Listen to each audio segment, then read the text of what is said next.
Okay, so now that you're feeling confident with npm and you understand the package manager, it's just a quick way to get kind of most of what we need going. Let's talk about Composer and linting. So Composer and linting and WordPress scripts and linting, these are going to be the things that make sure that everything is hunky dory. So let's show you with npm because I think that's actually going to be a little bit easier.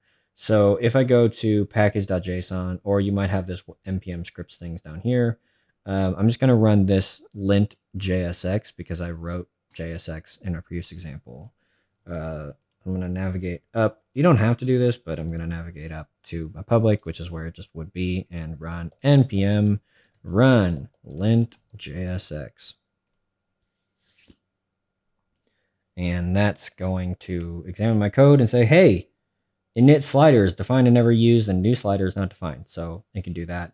It's also going to set some options here, like the spacing.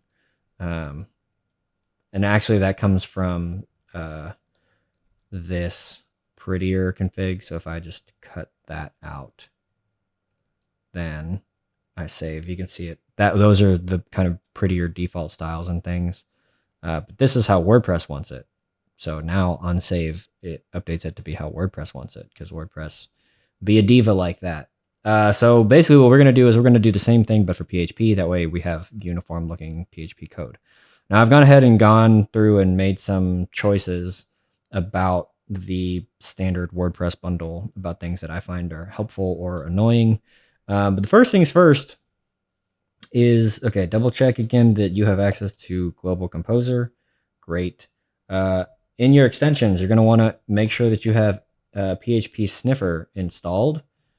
Cool. So I'm going to install that. Next thing you're going to do is in your extension settings, auto detect, set to true for the extension to, yeah, sure. Disable when debugging. Yes. Executables folder, you can probably just leave alone. If not, we're going to fix that. And the sniffer standard here needs to point to dot, what's that file called?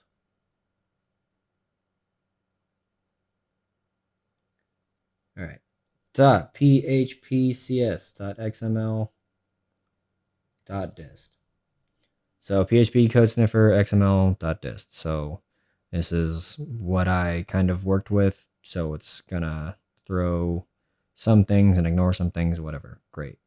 And I think that's kind of it for the PHP code sniffer. So let's go to index.php and throw in some simple errors that is probably going to get angry at me for. Okay. And now, great. There's all these errors. What's going on? So if we go to problems, must be no blank lines, all that kind of stuff. And yeah. So now I'm just gonna, here we go, make that smaller, and I'm gonna select, well, you don't have to select everything. Right click, hit format document with, and you can see I had IntelliFence as the default, but I'm actually gonna configure the default to be PHP Sniffer, and I'm just gonna hit save. And first things first, you notice all these spaces and things. That's because WordPress wants it to be like that. And now must be no blank lines and one blank line. Save that. And it automatically added. So now we have uniform on save, uniform PHP. Especially one of the most annoying things that, while I kind of understand, I don't really like, is WordPress wants you to use Yoda typing. Specifically, use Yoda condition checks you must. And that's the idea that instead of comparing something, basically, if you think like me, you want to compare a thing that's not settable to a thing. Because I guess there's a world where, like, you want, if this is a variable that you have declared, then you want the thing, like, you can't set a constant or a primitive to a variable. So typing this direction just make sure that it definitely makes sense in the off chance that you try to do that, right? Like that's going to always throw an error, and that's usually going to throw an error. But conceivably, if you wrote it the opposite direction, if you wrote post name equals sample page, then you would actually be writing, you would be reassigning this and not, so it would return true. So it just kind of gets you out of hot water. Yoda condition is the most annoying thing, but whatever. Yeah, and that's it. That's pretty much all you have to do to get things set up. I will say there are some little gotchas.